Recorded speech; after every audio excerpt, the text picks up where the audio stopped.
زيت الزيتون ديال ماريز اورغانيك ما كاينش بحالها في السوق، ما غاديش تلقاوها ونادره جدا وكميات جد محدوده.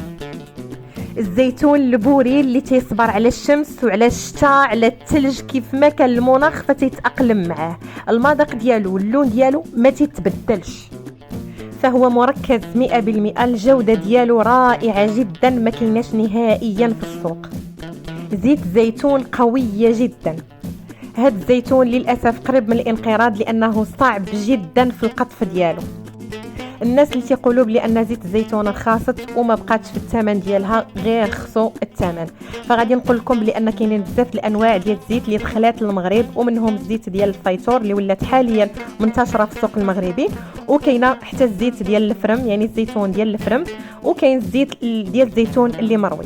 فهذا هو الفرق، يعني الزيتونه البوريه ماشي هي المرويه.